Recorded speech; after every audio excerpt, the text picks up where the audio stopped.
Hello everyone, नमस्कार सभी का स्वागत है सभी का स्टडी प्रीचर्स पर। दोस्तों उम्मीद करता हूँ सभी बहुत अच्छे होंगे। तो फटाफट से टॉपिक के ऊपर जंप करते हैं और क्या इस टॉपिक में आपके लिए इंपॉर्टेंट है वो फटाफट से आपको मैं एक बार हाईलाइट कर देता हूँ, ठीक है। तो इस वीडियो लेक्चर में हम बात करेंगे इलेक्शन कमीशन ऑफ इंडिया के बारे में। आपको पता है कि हाल ही में जो लीडर ऑफ अपोजिशन है राहुल गांधी, तो उन्होंने क्या करा है, उन्होंने बेसिकली वोट चोरी को लेके जो वोट में धांधली चलती है, इलेक्शंस में धांधली चलती है, उसकी क्या पॉसिबल चीज़ें हो सकती हैं या ऐसा हुआ है नहीं हुआ है, उसको लेके उन्होंने कुछ सबूत जो अब रखे एक प्रेस कॉन्फ्रेंस में। उसके बाद से ही ये मुद्दा बहुत तूल पकड़ रहा है। तो हमारे लिए, हमारे एग्जाम पॉइंट ऑफ व्यू से ये टॉपिक तो बहुत ही ज़्यादा रेलिवेंट हो जाता है कि इलेक्शन कमीशन ऑफ इंडिया के बारे में क्वेश्चन हमें आएगा ही आएगा। 3-4 क्वेश्चंस की पॉसिबिलिटी मुझे ऐसा लगता है कि यहाँ से पेपरों में आपको इस बार पूछे जा सकती है। क्या पॉसिबिलिटी है वो? एक तो इसकी एस्टेब्लिशमेंट वर्क के बारे में, ठीक है, कि कब वो तो एक आप कह सकते हो कि बेसिक क्वेश्चन रहता है। दूसरा आपसे पूछा जा सकता है इलेक्शन कमीशन की वर्किंग के बारे में, क्योंकि इसी के ऊपर सवाल उठे हैं ना, तो उसके वर्किंग के ऊपर पूछा जा सकता है। तीसरा आपसे पूछा जा सकता है चेंजेस के ऊपर। आप मेंस का अगर आप एग्जाम प्रिपेयर कर रहे हो, मेंस के लिए if you are preparing, then आपको ये पता होना चाहिए, ये क्वेश्चन आपसे पूछा जा सकता है कि इसमें क्या चेंजेस लेके आए जा सकते हैं या क्या चेंजेस हुए हैं 1950 में जब एस्टेब्लिश हुआ तब से लेके अभी तक टिल नाउ, क्या इसमें चेंजेस जो हैं वो करे गए हैं, क्या बदलाव मुख्य करे गए हैं, ये चीज़ें पता होनी चाहिए। और ये सब चीज़ें मैंने इसी तरीके से नोट फॉर्मेट में आपके सामने रखी हुई हैं ताकि आपका टाइम बर्बाद ना हो।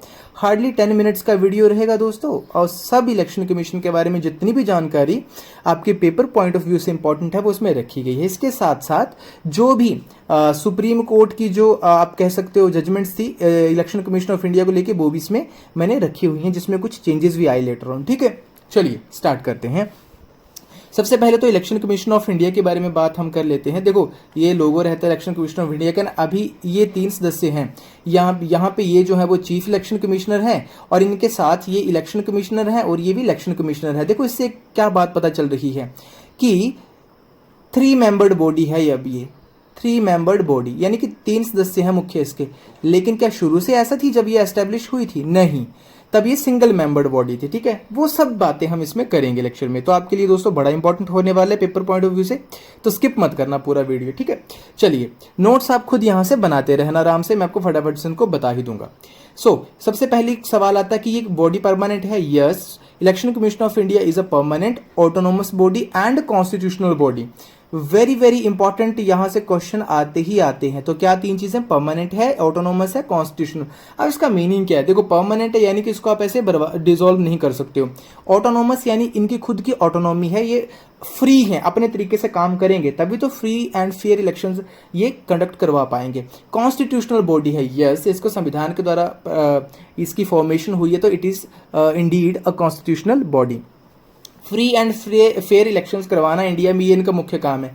नेशनल और स्टेट लेवल्स दोनों में करवाते हैं, ठीक है। अब आप बोलोगे कि स्टेट लेवल पे तो स्टेट इलेक्शन कमीशन करवाता है, यस, लेकिन वो भी इसी से ही बना है बेसिकली, वो अलग नहीं है। इनके बिहाफ पे वो स्टेट में जो है वो इलेक्शंस कंडक्ट करवाते हैं, जैसे पंचायत का हो गया, म्यूनसिपैलिटी के जो इलेक्शंस होते हैं वो election commission of India directly नहीं करवाता, उसके लिए इन्होंने स्टेट इलेक्शन कमीशन जो है वो अपॉइंट करे होते हैं।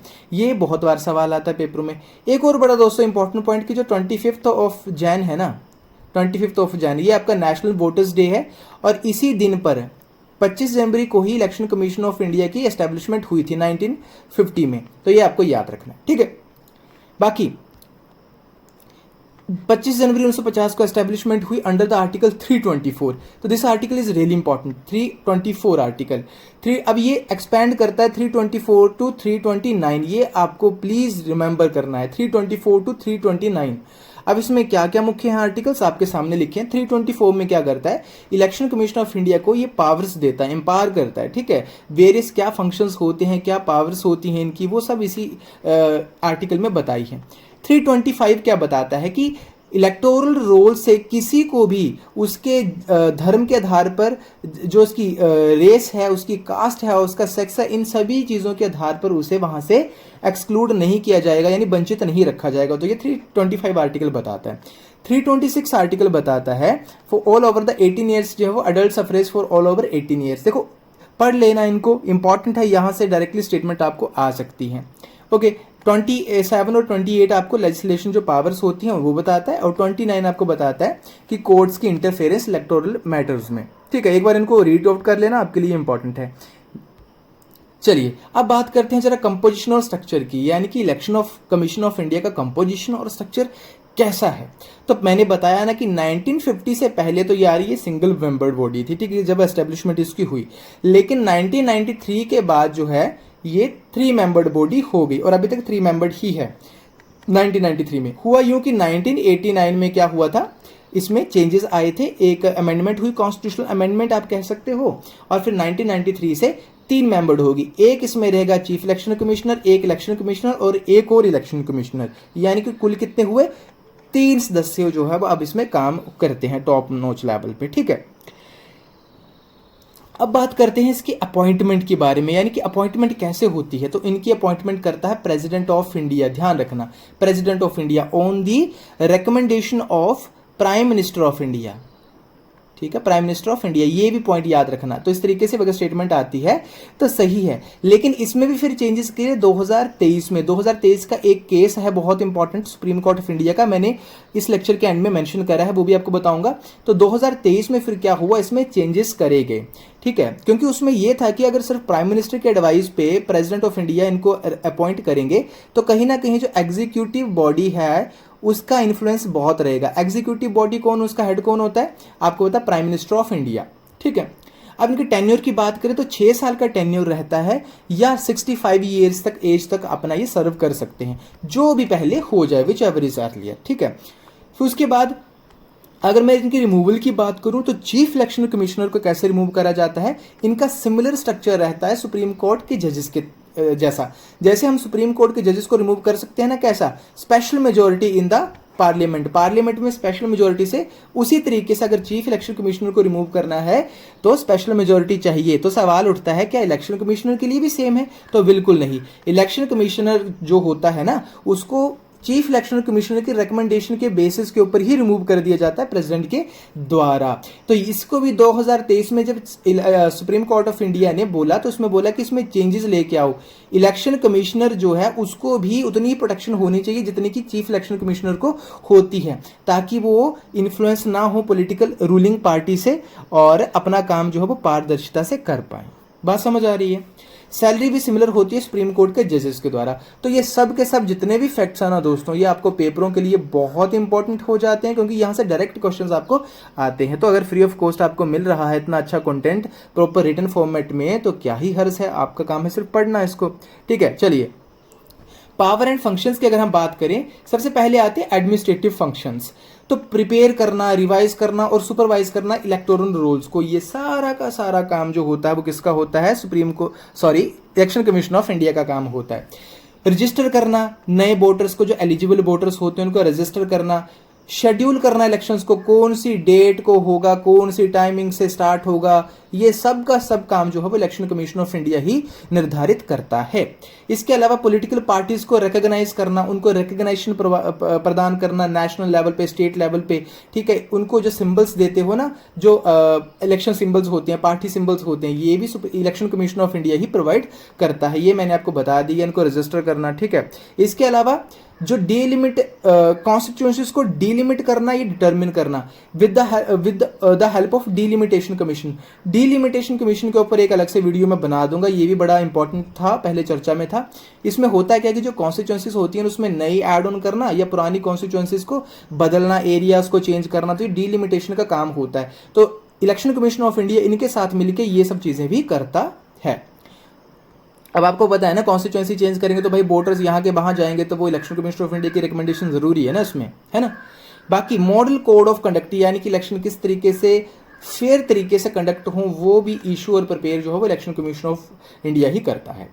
कई कारणवश कुछ ऐसे सिचुएशन आ जाते हैं कि अगर वायलेंस हो जाती है, कुछ ऐसे फैक्टर्स, तो उनको इलेक्शंस को कैंसिल करना या रीशेड्यूल करना, ये भी इलेक्शन कमीशन ऑफ इंडिया के हाथों में ही होता है। इसके बाद आते हैं हमारे पास एडवाइजरी फंक्शंस। एडवाइजरी फंक्शंस में प्रेसिडेंट को एडवाइज करना, ठीक है, या गवर्नर को एडवाइज करना on the disqualification of MPs and MLAs for corrupt practices.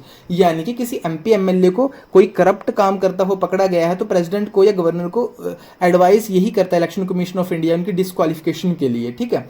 इसके अलावा किसी भी अगर स्टेट में प्रेसिडेंट रूल के अंडर इलेक्शंस कंडक्ट करवानी है उसकी भी हेल्प या एडवाइस जो है वो election commission of India he provide करता है। चलो, क्वासी जुडिशियल फंक्शंस क्या होते हैं? तो क्या होते हैं, कोई भी डिस्प्यूट होएगा पार्टी के रिकॉग्निशन को लेके, उनके स्टेटस को लेके, उनको सिंबल्स एलोकेट करा है, अगर उसका कोई डिस्प्यूट है तो ये भी सिर्फ और सिर्फ election commission of India he resolve करेगा, या जो जनरल इलेक्शंस होते हैं उनके डिस्प्यूट भी यही करता है। लेकिन प्रेसिडेंट और वाइस प्रेसिडेंट के जो होते हैं वो ये नहीं करता, वहां पे सुप्रीम कोर्ट जो है वो रोल में आता है। ठीक है दोस्तों, अब जरा बात कर लेते हैं कि कॉन्स्टिट्यूशनल अमेंडमेंट्स कौन कौन सी हुई और क्या क्या चेंजेस हुए 1950 से टिल नाउ अभी तक। ओके, तो सबसे पहले मैंने बोला कि 1950 में एस्टैब्लिशमेंट होती है 25 जनवरी वाले दिन, जिसको कि नेशनल वोटर्स डे भी मनाया जाता है।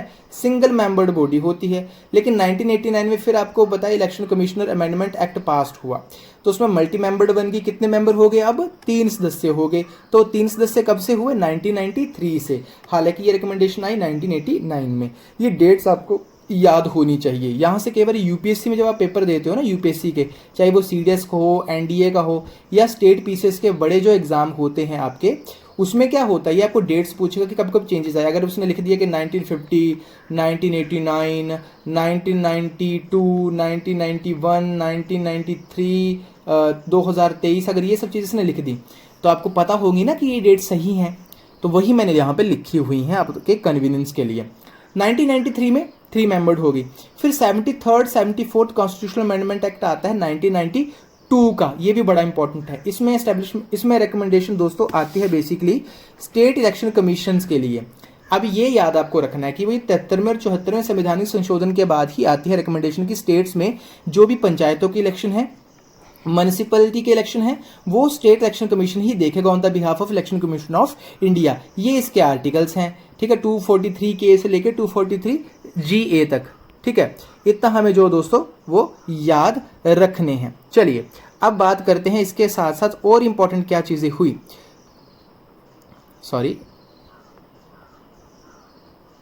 चलिए 1991 में बेसिकली 1991 में क्या हुआ कि conditions of service of election commissioners and transaction of business, एक ये रूल आता है। बेसिकली आप बोल सकते हैं कि चेंज आया ये भी।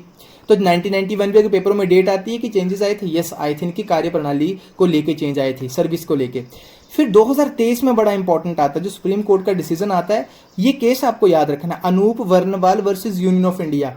आप अवेयर हो, अगर जो बड़े पेपर देते हो स्टूडेंट्स, आपको पता है कि बड़े एग्जाम्स में ये चीजें आती हैं, केसेस के बारे में आता है कि सुप्रीम कोर्ट ने क्या उसमें डिसीजन दिया था। तो ये अनूप वर्णवाल का केस है वर्सेस यूनियन ऑफ इंडिया। इसमें बेसिकली क्यों था ये? क्योंकि इससे पहले क्या होता था, मैंने आपको पहले समझाया, जो अपॉइंटमेंट थी वो कैसे थी, on the basis of recommendation of prime minister to the president of India, ये होता था। तो इसमें सुप्रीम कोर्ट ने बोला इससे होगा क्या कि जो एग्जीक्यूटिव है, एग्जीक्यूटिव का इन्फ्लुएंस ज्यादा रहेगा तो वो सही तरीके से काम नहीं कर पाएंगे। उसको खत्म करने के लिए 3 मेंबर्ड जो है वो कमेटी बनाई फिर, जिसमें 3 मेंबर्ड में कौन कौन रहेंगे, ये दोस्तों बड़ा इंपॉर्टेंट है पेपर के लिए। Prime minister of India, leader of opposition यानी कि अभी राहुल गांधी हैं, और चीफ जस्टिस ऑफ इंडिया। ये 3 मेंबर रहेंगे। ये 3 मेंबर्ड बॉडी एक बनाई गई, कमेटी बनाई गई। अब ये रिकमेंडेशन करेंगे कि अपॉइंटमेंट को लेके प्रेसिडेंट ऑफ इंडिया को। बात समझ में आ रही है? फिर फाइनली बात आती है रिमूवल ऑफ इलेक्शन कमिश्नर्स। 2023 की इसी जजमेंट में सुप्रीम कोर्ट ने बोला कि इलेक्शन कमिश्नर की जो रिमूवल है वो तो चीफ इलेक्शन कमिश्नर की एडवाइस के ऊपर ही कर दी जाती है, लेकिन ऐसा नहीं होना चाहिए। उसका भी सिमिलर होना चाहिए चीफ इलेक्शन कमिश्नर की तरह, यानी कि उसको भी ऐसे रिमूव नहीं करना चाहिए। अब इससे होगा क्या कि देखो इनको भी काम करने का यानी कि ट्रांसपेरेंसी से काम करने का मौका मिलेगा, क्योंकि एक नौकरी की सिक्योरिटी जो है वो बड़ी इंपॉर्टेंट है, वो सिक्योरिटी इनको मिल जाएगी यहाँ से। ठीक है, कहने का मतलब ये है। बाकी सुप्रीम कोर्ट ने साथ में ये भी बोला, रेकमेंड करा कि परमानेंट सेक्रेटेरिएट की क्रिएशन करनी चाहिए, यानी कि एक परमानेंट सेक्रेटेरिएट को बना लो इलेक्शन कमीशन ऑफ इंडिया के लिए, ठीक है। और इसका जो एक्सपेंडिचर चार्जेस होंगे वो आप कंसोलिडेटेड फंड ऑफ इंडिया से ले सकते हो। इसके ऊपर भी दोस्तों मैं अलग से वीडियोस बना दूंगा आपके लिए, कंसोलिडेटेड फंड ऑफ इंडिया क्या होता है, कंटिजेंसी फंड ऑफ इंडिया क्या होता है, वो सब चीज़ें, डिजास्टर फंड क्या होता है, वो सब चीज़ें मैं आपको जो है वो एक नए वीडियो में लेके आऊँगा। आई होप आपको वीडियो अच्छा लगा। अगर दोस्तों आपको वीडियो अच्छा लगता है तो आप मेरी सपोर्ट के लिए, चैनल की सपोर्ट के लिए चैनल को सब्सक्राइब कर सकते हो। नया चैनल है, कोशिश करता हूँ कि आपके लिए एक अच्छी इन्फॉर्मेशन लेके आऊँ, और इसी तरीके से आपको नोट्स फॉर्मेट में लेक्चर्स मिलते रहेंगे। कोई भी करंट में टॉपिक आता है, और बाकी आप किस चीज़ से वीडियो चाहते हो आप मुझे यहाँ पे रिकमेंड कर सकते हो कमेंट सेक्शन में, ठीक है दोस्तों। सो धन्यवाद वीडियो देखने के लिए, एंड इसी तरीके से पढ़ते रहिए। Thank you so very much, have a great day.